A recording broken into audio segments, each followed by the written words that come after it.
J'ai changé mon rapport à la musique. Bon, d'abord on peut s'accorder sur le fait que le rapport entre chaque consommateur et produit de consommation est voué à évoluer de toute manière. Je m'explique, par exemple, si on regarde la plateforme YouTube, depuis ses débuts, la manière de consommer les vidéos a complètement changé. L'algorithme, tout, enfin tout de A à Z même, enfin je veux dire au début c'était juste on poste des vidéos parce que on a envie de poster un truc random, regarde j'ai filmé une chèvre. Le but à l'époque c'était juste qu'une vidéo entre guillemets soit vue, voilà. Maintenant le but c'est que la vidéo soit vue sur la durée la plus longue possible, donc le but ce sera d'accrocher votre attention. Et c'est également ce que font les plateformes musicales, ou du moins c'est mon rapport avec ces plateformes musicales. Aussi loin que je me rappelle, j'ai toujours aimé la musique. Je me rappelle dans la voiture avec mes parents quand j'étais enfant, c'était super important. Puis plus tard, j'ai eu mon Walkman, et puis mon premier lecteur MP3, et puis mon premier iPod. Et au fil du temps, mon rapport à la musique a forcément évolué. Le fait d'avoir au creux de sa main l'intégralité de la bibliothèque du monde fait qu'on devient peut-être un peu timbré. Et le problème avec ça, c'est que mon rapport à la musique a complètement changé au fil du temps. Avant, j'écoutais de la musique par plaisir, j'écoutais l'intégralité d'un album de A à Z, et maintenant, avec Spotify, j'ai cette impression de pouvoir passer 3, 4, 5 heures à chercher le meilleur titre possible. Je scrolle dans mes découvertes de la semaine, et en fait, j'ai l'impression d'être jamais satisfait. Comme sur les réseaux sociaux, quand tu cherches ta dopamine en cherchant la meilleure vidéo, celle qui te fera le plus rire, et tu te dis « Ah vas-y, je scrolle encore un petit peu, le doom scrolling de l'enfer », et j'ai cette même impression avec la musique. Et petite anecdote rigolote, j'ai un pote qui m'appelait à l'époque Shazam sur pattes, parce que j'étais capable d'identifier la plupart des titres de musique que j'avais déjà entendus dans ma vie, parce que je les ai écoutés sur des plateformes où je scrollais pas comme un fou. Et maintenant, il y a des musiques que j'ai probablement pu écouter 20 fois hier, et dont je suis incapable de vous citer le titre. Et, en plus de ça, ces musiques sont stockées sur une application qui est stockée sur mon téléphone. Et ce qui se passe, c'est que quand je décide de prendre un moment pour moi, par exemple pour aller marcher, je vais vouloir changer de musique à un moment. Et qu'est-ce qui se passe à ce moment-là ? Généralement, ce qui se passe, c'est que je vois une notification. Ça peut être un appel manqué.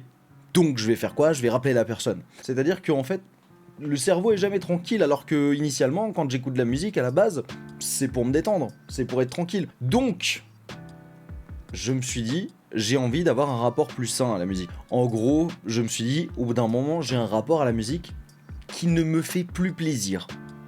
Donc, j'ai décidé d'essayer de me lancer et de me dire, si j'achetais, en Big 2025, un lecteur MP3. Et c'est comme ça que j'ai acheté le Snow Sky Echo Mini. Du coup, on est en droit de se poser la question, est-ce que ce petit objet est bien ? Pour ma part, pour mon utilisation personnelle, je trouve ça excellent. Je m'explique. Cet appareil, il m'oblige à sélectionner des titres, des albums, à les télécharger, à les mettre directement sur l'appareil et prendre le temps d'écouter l'intégralité d'un album, par exemple. Juste prendre le temps. Et je trouve que c'est extrêmement agréable. Et je note aussi que je me rappelle des titres des musiques que j'écoute, ouais. Parce que je les ai sélectionnés pour les écouter.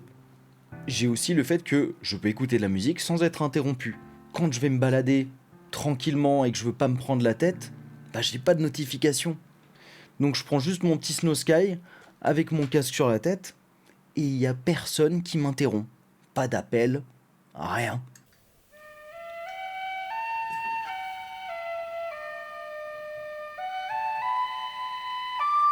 Oh ta gueule! Désolé!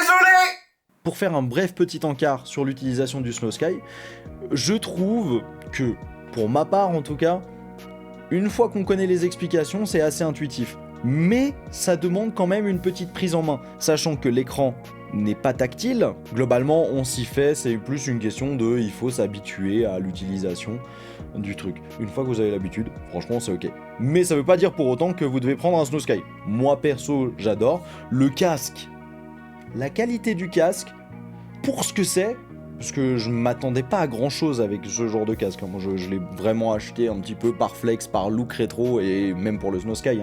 Le choix s'est porté pour moi sur le Snow Sky, c'est une question de design, parce que j'aime bien. Mais je trouve vraiment que le casque est incroyable. C'est vraiment, pour ma part, il est léger, on le sent presque pas quand on le met, et il a un son qui, pour moi, c'est une folie.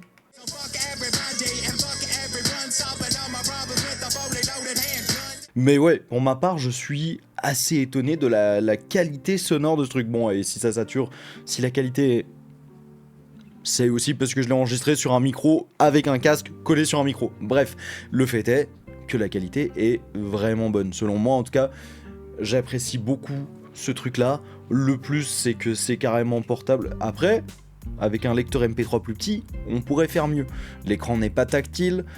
Il y a plusieurs trucs, c'est-à-dire que la mémoire de base n'est pas très large, donc je l'ai étendue avec une petite carte micro SD, voilà. Mais du coup, il y a la possibilité d'avoir une carte micro SD, ce qui est cool. Donc conclusion, pour moi, je dirais le Snow Sky ou n'importe quel lecteur MP3, iPod qui n'a pas Spotify, parce que c'est quand même le but de l'expérience, c'est-à-dire de ne pas avoir Spotify. Et ben je pense go for it, voilà, en tout cas c'est mon avis. Mais ouais, la seconde conclusion, enfin la seconde chose majeure de la conclusion, je dirais, c'est prenez le temps. Prenez le temps d'apprécier les choses, prenez le temps d'écouter la musique, prenez le temps de regarder des films, des œuvres, prenez le temps d'apprécier l'art, c'est mon point de vue évidemment. Mais je trouve que dans une société où tout va très vite, peut-être trop vite, et je pense que c'est important parfois de prendre un peu le temps. Bref, si jamais ça vous a plu et que vous avez kiffé vous divertir un moment avec moi et découvrir mon avis sur ce petit appareil ainsi que sur mon rapport à la musique, n'hésitez pas à me le faire savoir. Si vous avez des critiques, donc c'est constructif, n'hésitez pas à me les mettre dans les commentaires, à vous abonner, à vous follow à mon Twitch peut-être. Je dis rien, hein, parce que j'ai une chaîne Twitch sur laquelle je stream régulièrement. En attendant, je vous dis à bientôt, c'était Stanley CX.